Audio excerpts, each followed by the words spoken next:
Hello, everyone, and good afternoon. Thank you for joining this latest Prosperity Now webinar on IRS Direct File One-on-One and what you need to know. My name is Justin Chu, and I'm super thrilled to have you all here with us. If we can move to the next slide. My name is Justin Chu. I'm one of the senior program managers on the network building team here at Prosperity Now, and I'll be guiding us through the getting settled portion of this conversation. Next slide. For some housekeeping, today's webinar will be recorded and emailed to you within 1 week. All webinar attendees are muted to ensure sound quality, but we still want you to engage with us. Ask a question or share your thoughts anytime by typing into the text box of your GoToWebinar control panel. If you experience any technical issues, please email gotomeeting@prosperitynow.org. For today's agenda, we have some welcome, some introductions. We'll cover a little bit of direct file overview. We have a great set of speakers here for that. We'll do a little Q&A where you can ask us some of your questions, and then we'll run through some next steps and closing. With that, I'll kick it over to Kara Cardati, who is the Tax Assistance Program Director at United Way of Greater Richmond in Petersburg, and also the chair of the TUN Steering Committee. Kara? Thanks, Justin. Hey, everybody. I'm Kara Cardati. As Justin said, I'm the TUN Steering Committee chair. I'm also the program director for our coalition, United Way of Greater Richmond in Petersburg in Richmond, Virginia. It's so great to see such a high interest for this webinar from leaders in our field. I feel that we are at another exciting point, much like we were and still are with alternate service delivery models. It's always been our North Star to help customers receive high quality tax assistance services at no cost. We will learn today more about how this pilot came to be and more about the states that are going to be part of this pilot in 2024. Even though some of our states may not be part of this pilot for this year, it's really important to stay connected to the work for the future and to show our support. We all understand how overwhelming it can be to file taxes for low to moderate income families. The direct file option is a no cost and easy solution for those who are comfortable with and have access to technology versus paying for a DIY product or a tax preparer to do the return. The direct file option will not do away with the need for VITA and TCE. We can all agree that the reason our customers come back from year to year is our hands-on quality assistance and thorough intake interview and quality review process. I know I'm really excited to learn more about the direct file pilot. It's my pleasure to introduce Don Dill, Senior Tax Analyst with IRS Spec, to get us started. Kara, thank you so much for that introduction, and thank you for those words about what we all are here to do is to serve more people with free tax preparation services. I want to take a minute and thank Prosperity Now and the Taxpayer Opportunity Network for putting together this webinar. It's a busy time of the season for everybody, and it is for them, and we are very grateful for them for hosting this wonderful opportunity for you to hear more information. Of course, I want to thank each and every one of you participants for joining. I think the information you're going to hear is extremely exciting, and it's great news for those we serve. So thank you for your time today, and we'll look forward to this conversation and more to come about this important topic. And so now it's my distinct pleasure to introduce and thank for joining us Bridget Roberts, my colleague at IRS, who is the chief of the Direct File program, and we are so grateful for her to take time for her busy schedule to join us today. So Bridget, thank you again, and I'll turn it over to you. Okay, great. Thanks, Don. And thanks, everyone. I just wanted to say, really appreciate all of you taking the time to join today's webinar and hear more about Direct File. So as Don mentioned, I am the Chief of Direct File. I'm leading the agency's work to develop the pilot for 2024. We can jump to the next slide and we'll get right into it. So as you are aware, the Inflation Reduction Act provided the IRS with $15 million and directed it to conduct a feasibility study on the feasibility of the IRS delivering a free e-file program where taxpayers could file directly with the IRS, which we have dubbed Direct File. IRA also required that an independent third party provide their opinions on the overall feasibility, cost, and the IRS's capacity to deliver such a system like that. The full report and the independent third party report were released on May 16th of this year and found that a majority of taxpayers are interested in using an IRS provided tool to file their returns directly with the IRS. So as we approach the start of the next filing season, wanted to provide an update on the pilot and where things stand right now. While there's still a lot of work for the team to do between now and the start of filing season and the launch of the pilot, we have a better sense of the scope of the product itself, the states where we will be able to launch the pilot, and some of the other aspects of the direct file pilot that we wanted to talk about today. So if we can jump to the next slide. So with the release of the report to Congress back in May, Treasury directed the IRS to deliver a direct file pilot for the 2024 filing season. So since that report came out, the IRS direct file team has been working diligently to develop a limited pilot for this upcoming filing season, paying special attention to those operational challenges that we identified in the report, specifically around customer support and filing state taxes, as well as just addressing, some of the technical challenges of the IRS offering a service like this for the first time. I do want to flag that direct file is part of the IRS's larger efforts under the IRA Strategic Operating Plan to meet taxpayers where they are and to give them options in how they interact with the IRS, and that includes options in how they file their tax return. So direct file will just be one additional option that taxpayers have in how they file their return. And I do want to sort of double down on something that Kara said earlier, which is that it is not intended to replace VITA or TCE or any other filing options. It is meant to be a complement to those. I think you all are aware better than I am of the incredible value that VITA and TCE and all of the work that you do and your volunteers do play for taxpayers, and the role that you play is invaluable, and direct file is not meant to replace that. It is meant to supplement that and to provide another option for taxpayers who may not qualify or may not want VITA or TCE assistance, but would be interested in filing their returns for free directly with the IRS. So again, just another option, but not meant to replace any of the existing options that taxpayers have. So if we can jump to the next slide. So let's talk about sort of what the pilot is going to look like. The goal of the 2024 pilot, and again, I've said it is a limited pilot, is to really test the systems and the functionalities that the IRS has created and to inform possible future iterations of direct file beyond 2024. This includes testing the overall taxpayer experience, technology, customer support, state integration, and fraud prevention and identification.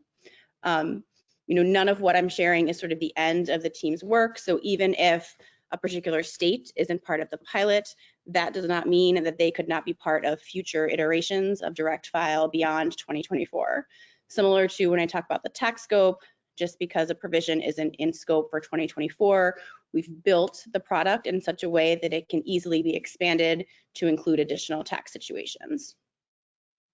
So the best way to test a product and introduce a product like direct file is in a limited controlled environment that will allow the IRS to identify any issues and make changes to the product prior to any future large scale launch. So that is the approach that we are taking when introducing direct file to the public. So, we've carefully sort of weighed wanting to introduce a service like this to the taxpayers with wanting to make sure that we are starting small and learning as we go and adjusting the product based on what it is that we learn.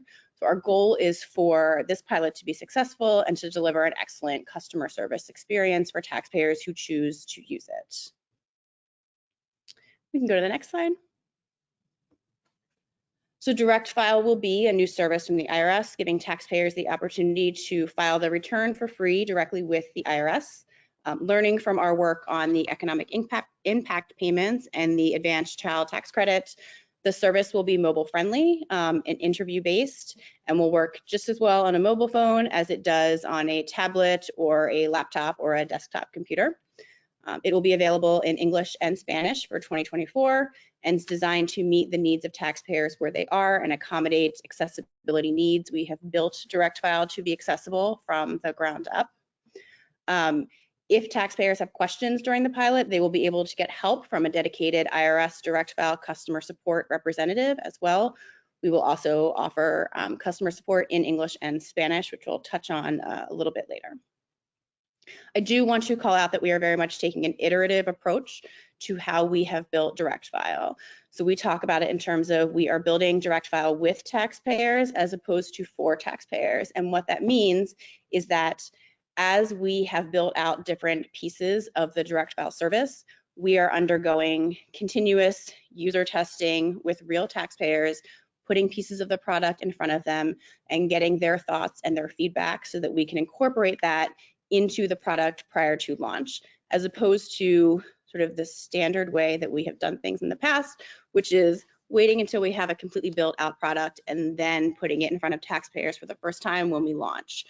So taxpayers have been very much involved in every aspect of this as we have gone through the development process, and there are pieces of Direct File that have changed as a direct result of the feedback that we have gotten through the continuous and extensive rounds of user testing that we have done over the past few months. Again, taking an agile approach to not only how we've built the product, but again, as I said, how we are going to introduce it to the public. So starting small, just as a common practice in sort of modern software development, starting small and then growing the user base over time. So because we want to make sure that we get this right, the goal will be, once we do launch, to introduce this to a small group of taxpayers and then to slowly grow the number of users over time. We can jump to the next slide.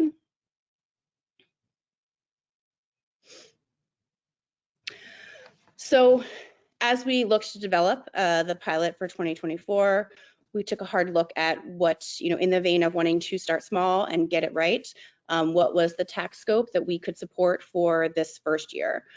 So eligibility to use Direct File for 2024 will be based on a couple of things. The first is the tax scope of the situations that we support. So I will note Direct File is not limited by income or filing status. So there is no AGI limit to participating and using Direct File. Rather, it's limited by the tax scope of the situations that we can support. So for example, for income, we'll support W-2 income, Social Security and railroad retirement benefits, unemployment compensation, and interest income of $1,500 or less. In terms of credits, we will support the earned income tax credit, child tax credit, and the credit for other dependents. And then for deductions, we will support the standard deduction, student loan interest, and educator expenses.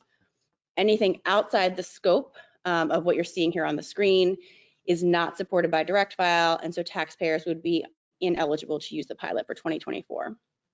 So for example, if you have 1099 income, you want to claim the premium tax credit or the child and dependent care tax credit, you would like to itemize your deduction or take some other deduction, those are out of scope and not supported by Direct File in 2024, and taxpayers would be advised to seek alternative filing methods. I will flag that to participate in the pilot, eligible taxpayers must be a U.S. citizen or resident alien. We do accept Social Security numbers, ITINs, and ATINs for 2024. We can jump to the next slide. So the other big limiter, in addition to the tax scope that we support, are the states in which we are piloting in 2024. So for 2024, Direct File will be available in 12 states. One of the big takeaways from the report to Congress and the research that we did was that while taxpayers are interested in using a Direct File-like tool, interest in using that tool increases significantly when it also supports state tax filing.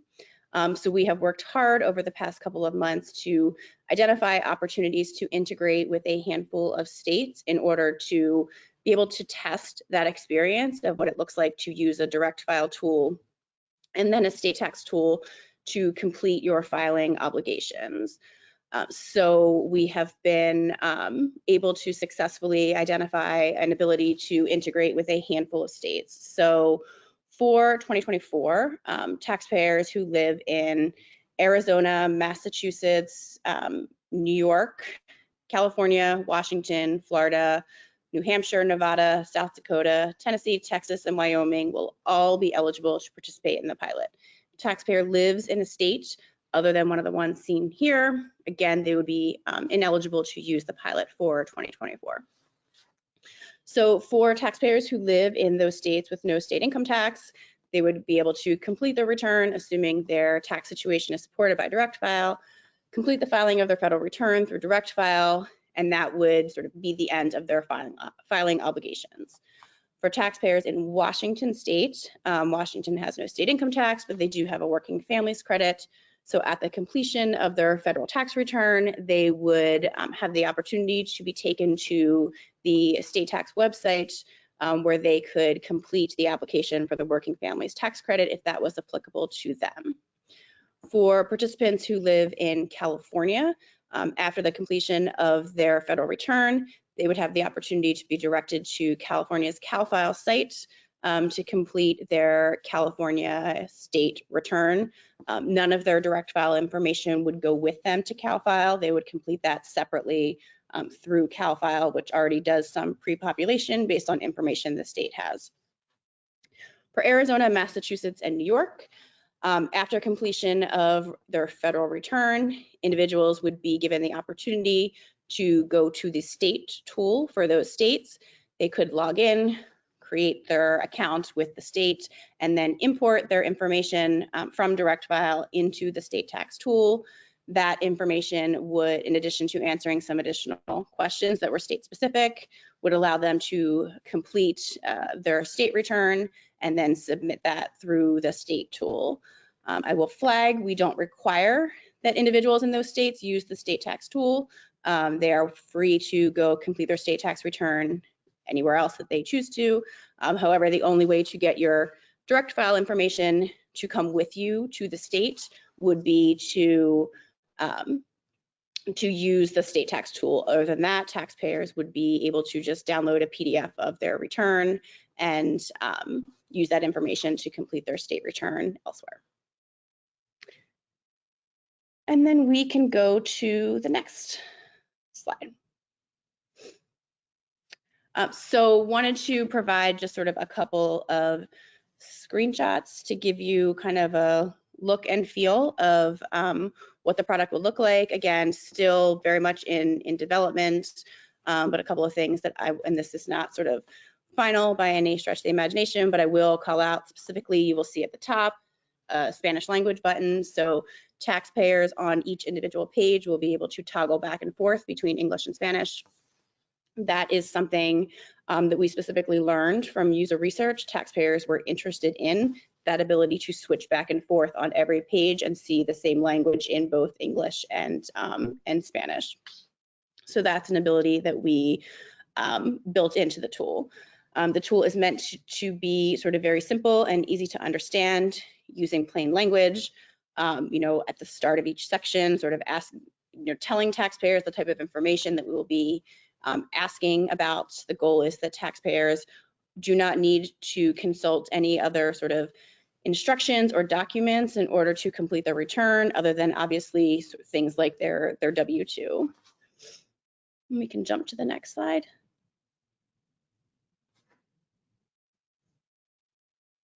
We can, okay.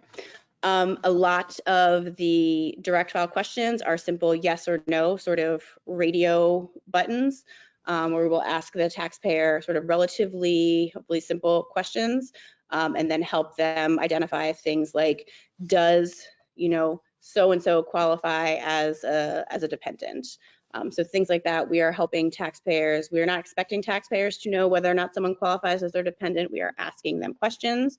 So direct file can advise them of things like that. And then we can jump to the last slide. So just a couple of things before I talk about customer support, actually. Again, as I mentioned, sort of the scope of 2024 will be limited, both in terms of the states where we will pilot and the tax situations that we will support. That sort of limited scope is ultimately going to limit the number of users who are eligible to use direct file in the coming filing season. And again, choice of using direct file is a choice that taxpayers have amongst all of the other options in how to file, so that we expect that up to several 100,000 taxpayers may choose to use direct file in the upcoming filing season. Again, as I mentioned, sort of our whole goal here is to start small and to learn as we go. So we are going to introduce direct file to the public in a phased manner. You know, at the launch of direct file, we won't just throw open the doors and invite any eligible individuals to come in and use. We will start with a series of smaller phases that are invite only to make sure that everything is working as intended. Direct file is meeting the needs of taxpayers.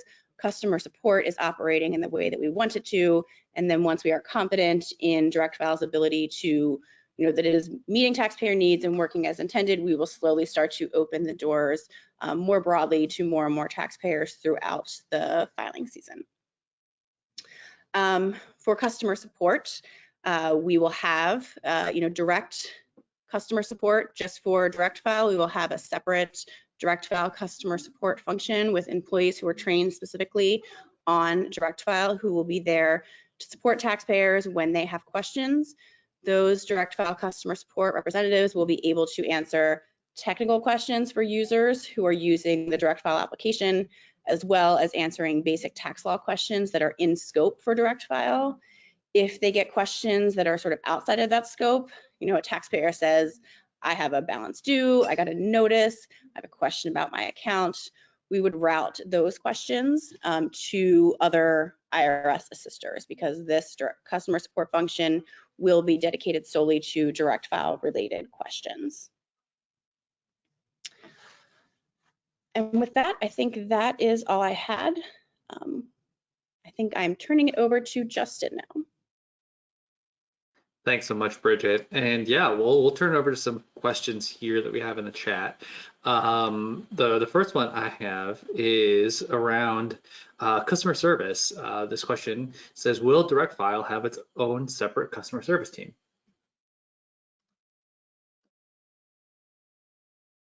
Yes, so as I mentioned, we will have a separate group of IRS CSRs who are trained in direct file and are answering only direct file related questions.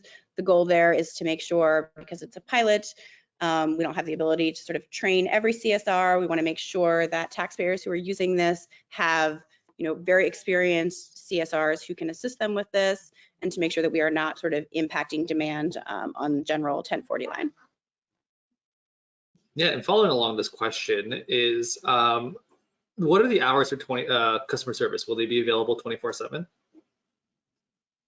So we're still working out the specifics of what sort of the hours will be. Got it. Thank you so much. We have another question here, which is,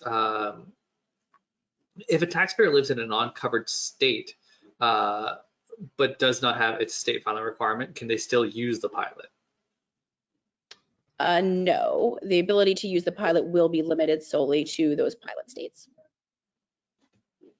Great, and we have another question here, which is saying that we are grateful for the IRS funding that we received for our Support of IO program.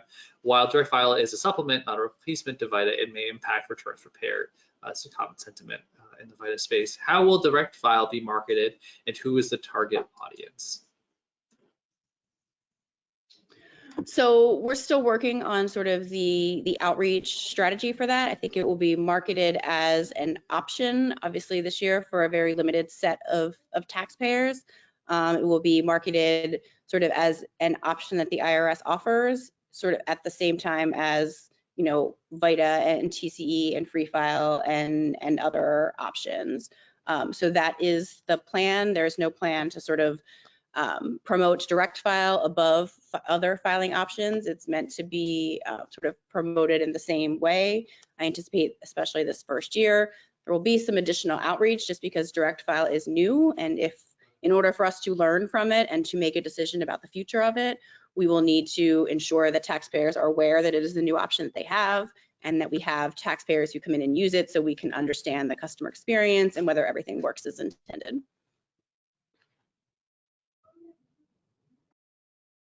Great, thank you. We have another question here around ITIN filers. You mentioned ITIN filers, Bridget, during the conversation. Are they going to be included in the pilot program? Yes, if you have an ITIN, those individuals are eligible to file using direct file, assuming they meet all of the other sort of pilot scope. Great, thank you. Yeah, I would say another question is around Free File, the relationship with Direct File and the Free File Alliance. If you could share a little bit more about that, if you experienced anything. So we've been very transparent around direct file, both in terms of the report that was issued and the pilot. We have, briefed ERSAC and ETAC and CIRCA. I think their members cover the vast majority of the Free File Alliance members. So we've spoken with them a number of times sort of throughout this process. I will note that this in no way changes the IRS's agreement and MOU with Free File. That continues. I believe there's at least another year on it. They recently signed, I think last year, signed an extension. So this direct file does not change any of that.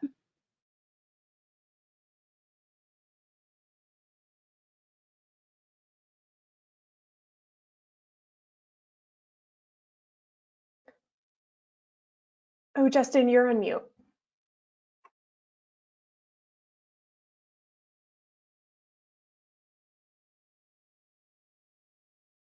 Sorry, we can't hear you.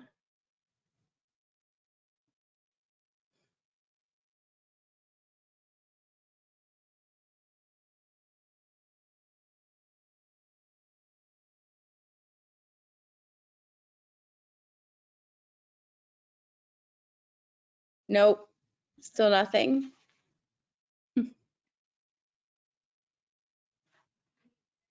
Hey, Bridget, this is Kara. While Justin's working out audio issues, I'll come back on camera slowly but surely, I think on my end, maybe. Let's see. Maybe I won't come on camera, but I think you can hear me. Okay, there you go. I just had a question, wanted to kind of follow up. When someone starts the process and it turns out they're not eligible, but they do start the process with direct file, has there been any conversation about what happens if they're not eligible in terms of routing them? Maybe if they potentially qualify for VITA or TCE, do they get routed to the VITA locator tool? Has there been any discussion about what would happen there? Yeah, so great question that I should have mentioned. So the first thing when you get to the direct file landing tool that we have you do is before you can even enter direct file, taxpayers have to go through a screener tool. So it's a series of sort of 7 screens to make sure that to the extent that we are able to, that your tax situation fits within the scope of direct file and is supported. So that you live in one of the states, you have a social security number, an ITIN, an ATIN, you understand sort of what income is and is not supported, credits, deductions, sort of all of that. If you have health insurance and you'll be looking to kind of claim a premium tax credit, those are the things that we flag. If you do not fall into the scope of direct file, we do sort of direct the taxpayer to other options. Currently, that kind of points to one of the IRS.gov pages that lists the other options to file, of which VITA and TCE are an option. We do not ask enough questions in the screener to know whether a taxpayer is eligible for VITA or TCE. So we don't ask about like AGI and things like that. So we make a general referral to other filing options. And I will flag if a taxpayer gets through the screener and we flag something as they are completing their return that makes them ineligible for direct file, they will also get that same recommendation of, we do not support this. Direct file is not the right filing choice for you. Here are other filing options to consider. That's awesome, thanks. And just one more question maybe, and then we'll see if Justin's able to come back. Can you just reiterate the number of potential pilot participants that that you're looking to, have come in? I know you said it was more of like a slow roll in, which I think is great. What that would look like, from the start, and maybe what you'd like to see from the end, like user point too. So we're not setting sort of goals of how many taxpayers we want to come in. We anticipate, kind of given the scope limitations and just the phased approach to things, recognizing that lots of taxpayers who might be the target demographic file early on, and we might not get to a more general availability till later in the filing season. We anticipate that up to several hundred thousand taxpayers might use it throughout the course of the filing season, but we haven't set any sort of like, we want X number of taxpayers to use it. We're looking at a variety of sort of metrics as we move from phase to phase to sort of evaluate the success of direct file in meeting a number of different criteria, but it's not we have to have X number of taxpayers use it. Gotcha. Awesome, thanks. We'll pause to see if maybe Justin can come back through audio. Hello, everyone. Can you hear me? Yes, we can. Great. Thank you. I had to make a quick pivot over to telephone audio. So yeah, I really appreciate hearing the back end of that conversation around performance indicators, metrics, and what you're looking to cover. I think this question actually came through quite a bit more, which is I know that this is the first year pilot and we're just getting started on this process, but a lot of folks want to know if there's a potential plan for other state rollouts. We got folks from all over saying, when will my state get involved? And obviously that's a big ask. But I want to hear from you, Bridget. What do you think sort of the future of the pilot might look like? Yeah, so specifically on the state piece, I will flag, by the time we were directed to deliver a pilot, it was sort of mid-May. Not a whole lot of time to build something like this in advance of this filing season. So we did a lot of work talking to the states to identify kind of state partners who had the capacity and the interest and willingness to partner with us on this pilot for 2024. So we're really excited about the states that we are partnering with. It's allowing us to test that ability to integrate through different partners so that if we're able to move forward past the pilot, there would be an opportunity for additional states to come in and integrate with us. And I know through my conversations with the states, there are a number of states who are incredibly interested. A number of states are going through their own technology transformation, this year and updating their state filing tools. So it didn't make sense for this year, but might be interested for next year or future years. So I know there was a lot of interest on the state side if we're able to move beyond 2024. And if everything works as we've intended, we've done the heavy lifting for that state integration piece this year, and it will make it easier for other states to plug in future years. Great, thank you so much. Yeah, obviously there's a lot of other pieces that have come into place, and we'll see what the future holds. But I appreciate your clarity and your candor on that statement. I have another series of questions that come in, which is around rejects. If you want to talk a little bit more about how rejects might be handled in the system and what clients can do if their return is rejected. Yeah, so that's something that we're working right now, what that sort of reject path looks like in terms of, I think we've identified there will be a series of sort of rejects that taxpayers can then go back into direct file and they can correct something in their return and resubmit it. And then there will be a series of rejects that cannot be corrected through direct file, and the taxpayer would have to file on paper, or they could potentially choose to file through some alternative method. So we are working through kind of what that pathway looks like for rejects.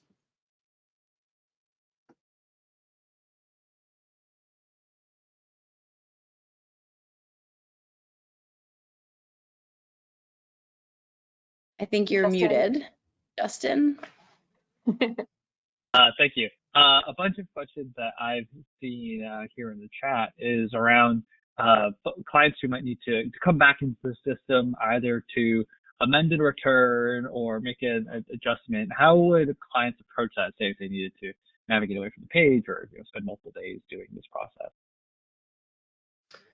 So there is an ability if you've started a return to log back in and either pick up where you left off or change any information. We will not have the capacity in 2024 to amend a return. So if you've submitted it and it hasn't been rejected and needs to be corrected, just that you're looking to amend it, that is not something that we would support in 2024.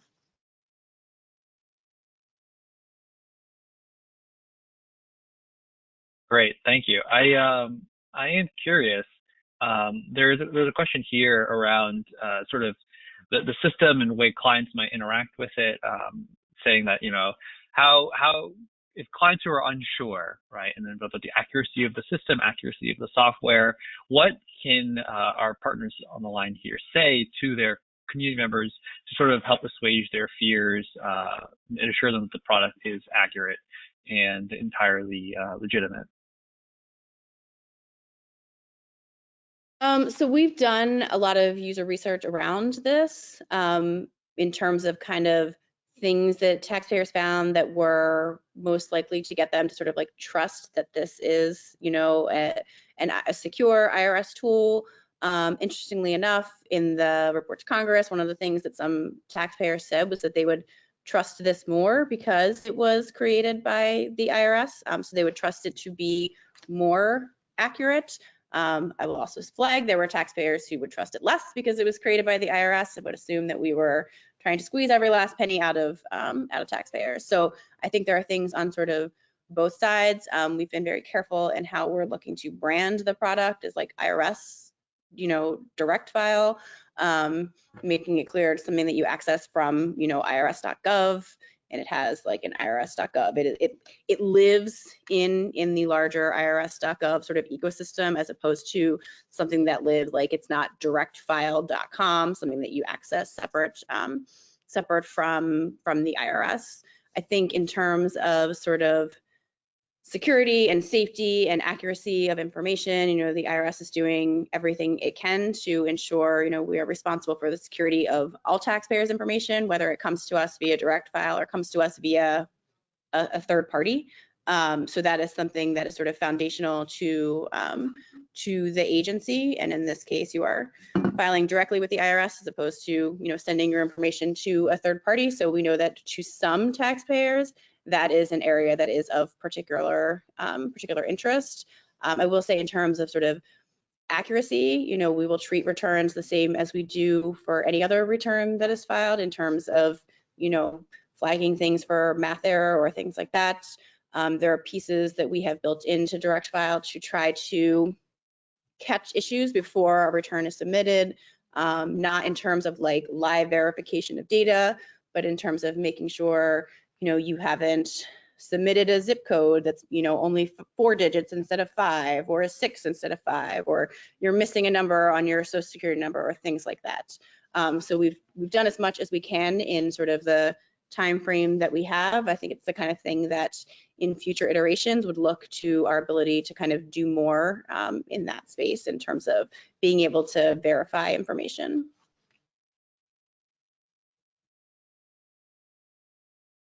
Great, thank you. We have a few questions here actually around overall outreach and how IRS is selecting taxpayers who could, you know, join in the direct file project. How are you approaching this outreach process? Yes, so we've been actively involved and engaged with partner groups. In fact, at 2:30 today, we'll be having another conversation with partner groups who are interested in helping us identify pilot eligible taxpayers to receive invitations to use direct file. So we will very much be relying on those partner groups and the taxpayers that they work with to help us do not only just general outreach around direct file, but to help identify taxpayers who might want to receive an invitation to use direct file.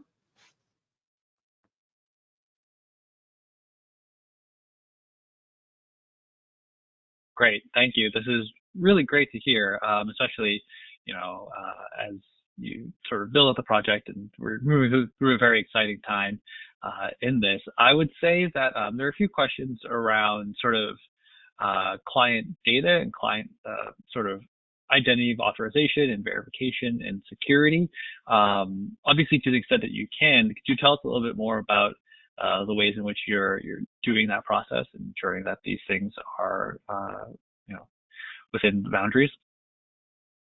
Yeah, so I mean, because it's a government system, we are obviously bound by sort of the NIST, National Institute of Science and Technology standards in terms of sort of authentication and identity verification to make sure that we are keeping, taxpayers are who they say they are, and we are keeping information secure. We are still kind of working through the specifics of what that will look like, but also, things like when taxpayers sign and submit their return, making sure they are providing, like last year's AGI and their self-selected PIN and things like that. But I will just flag that as a government-owned system, we are held to higher standards in terms of security and identity and authentication than sort of private sector.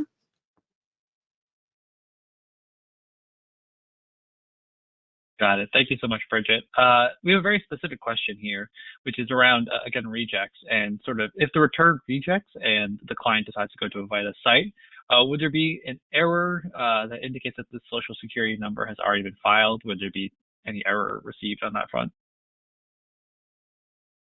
I do not know. That is something I have to check with. I don't think so because the return would have been rejected, but that is one that I do not know the answer to off the top of my head.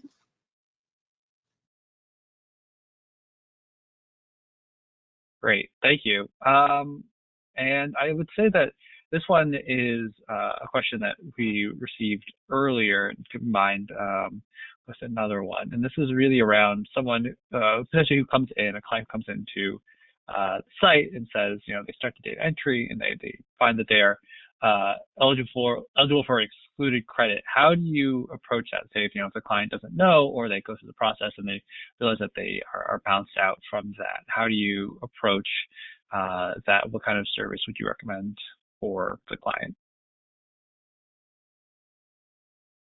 So I'm not sure I understand. If someone walks into a VITA, like they've gone through direct file, No. we flag that like you might be eligible for, child and dependent care credit. We don't support that. You should file elsewhere. And they walk into VITA. Mm-hmm. What should VITA do in that scenario? More so if there's more so if there's any kind of like questions, or sort of how should the client approach that? Like, if you say, oh, like here's a product that you could use, and they might get sort of rerouted based on a credit that puts them out of the eligibility. Is there any outreach that you would recommend to our partners, to their clients, or is it just sort of based on that targeted outreach that you're looking for to sort of cut these potential outliers out? Yeah, so I think one of the fundamental sort of philosophies in this has been that we would rather be sort of overly exclusive as opposed to run the risk of taxpayers losing access to the benefits and credits that they're entitled to. So like we've gone back and forth with this. I think I saw a question somewhere in terms of like the savers credit in terms of like it hits a relatively small population. Do we want to exclude those taxpayers from the beginning? How do we handle that? And our approach has been we'd rather be as transparent as we can in the beginning to tell taxpayers that direct file might not be the right choice for them, even if at the end of the day they might not qualify for some of those things and they could have used direct file. We would rather dissuade them from using it and going elsewhere and making sure that they are getting all of the credits and benefits that they deserve. So trying to be very transparent about that in our general outreach, in whatever communications material that we put out, that like we recognize that it is a very limited scope for this year. When in doubt, you should not use direct file, you should use something else. And hopefully direct file becomes an option for you in future years if that's something that you're interested in. But we're really trying to err on the side of excluding more taxpayers than probably necessary, just because we do not want to harm anyone.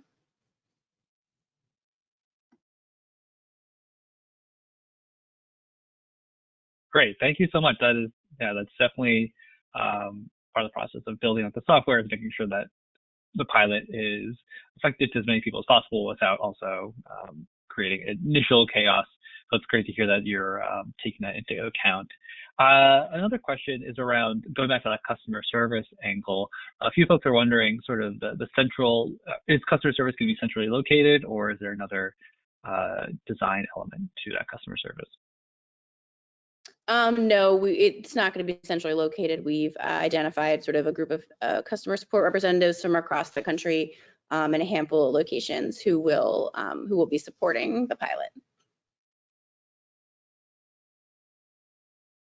Great, thank you. I am just quickly skimming through some of these questions here. Again, thank you everyone for sharing your questions. I hope that you found this useful and insightful. We have time for a few more. I would say that a question that we've gotten, which is around how will VITA grant partners be able to get sort of numbers, so to speak, for their MRE for referring taxpayers to direct file? What is the credit system like? Yeah, I think that's something we've definitely talked about. What would how could we do that? I had a conversation with Ken Corbin around it. He totally understands. I think the question is how could we do that and what would that look like? Because I agree, I wouldn't want any VITA partner to not get credit for any taxpayer that they refer to direct file, who is able then to get their return, file their return for free. So that is something that we have had some conversations around. We don't have an answer quite yet.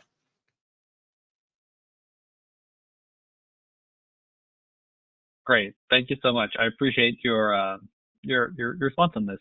I will say that we have time for I think 2 or 3 more questions. But one of the questions that I sort of want us to potentially, as we go through the end of this conversation, which is in your estimation, Bridget, like in the longer term, should the pilot be extended and expanded, do you have an idea of how you would want to see this expansion? Would it be rolled out in more stages in more states? Would it roll out in complexity? Where are the futures of expansion for direct file, in your opinion? I mean, I think just totally in my opinion, it would be all of the above. Like we would love to be able to integrate with, excuse me, all 50 states. We would love to be able to expand the tax situations that we support. So the types of income and credits and deductions. I think it's important to note that we don't expect that even should we be able to move beyond a pilot and sort of build out direct file till it's like quote unquote final state, don't anticipate that it will ever be sort of the filing option for everyone. You know, there are always very sort of complicated niche credits. The Alaskan whalers credit is the one that we always use, that just the complexity of it and the number of taxpayers who use it are so small that it's likely not worth the sort of time and effort that it would take to build that out in terms of just like the technology and the tax law and the customer support. And again, like complicated business returns and things like that. So I don't think it will ever be the filing option for everyone, but would love to see in the future, you know, dramatically building out the tax scope, the number of states, the ability to, you know, sort of potentially integrate with your individual online account and pull some of your information from there and start to pre-populate some information to make the filing process easier. So I think there are a lot of, as part of the IRS's overall strategic operating plan and transformation efforts, there are a lot of potential for expansion of direct file if we move beyond 2024. No, that's great. It's really exciting to be involved in this space. It's especially the Alaskan whale credit. I'll definitely have to Google that one when we get off the call. Yeah, I think that's it for our time for questions. I want to leave some time for the rest of our speakers to jump in. So I'm going to turn us over to the next slide for Courtney to share a little bit more about what to expect going forward. Yeah, thank you so much, Justin. And I just want to echo again, just to thank you to Bridget for coming and sharing so much of this information. I think something we've discussed at VitaCon and different tax roundtables and virtual meetings is the importance of making sure or understanding that there's no silver bullet in assisting people during the tax filing system. As much as we would like for one answer to be it to fit all needs, I think what Bridget is expressing is that no one option can do that, but it's wonderful having one additional tool to our toolkit for filers as we're serving them in this coming tax season. And as somebody who lives in Colorado and is not included in the pilot, I am crossing my fingers that this will be expanded in future years to serve taxpayers in our state. And with that, I know so many times as a prior VITA practitioner, a lot of times when I come into these webinars, I'm like, great, we just heard all this information. Now what's next? And luckily we have some of those kind of next steps for folks as they're thinking about this and digesting this information. And so going on to the next slide.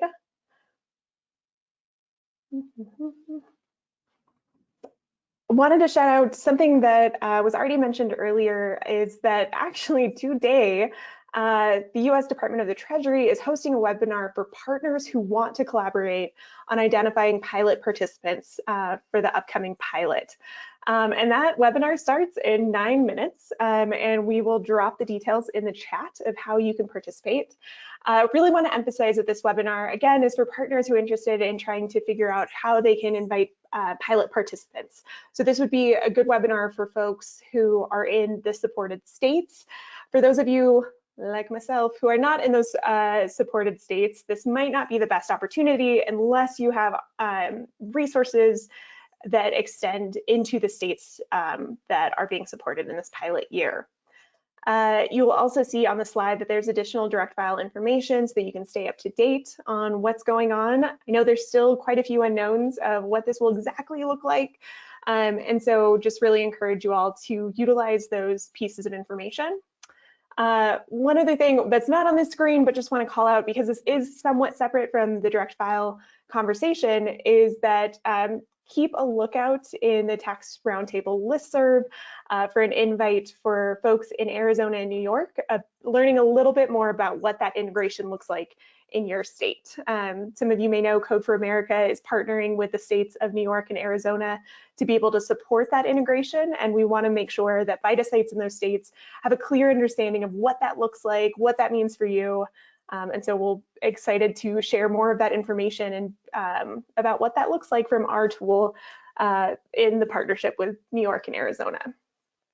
And with that, especially since we have that exciting webinar coming up next in now 8 minutes, I think we can go along and just say thank you so much for everything, for all of our speakers today, for sharing this information, for the incredible engagement in the chat and the questions. I think, as always, this field is incredibly engaged and passionate about supporting their clients and understanding the various tools that are available to them. So just love to see kind of this energy and passion. Want to pause there, see if anybody from Prosperity Now wants to close out on the survey or any additional information.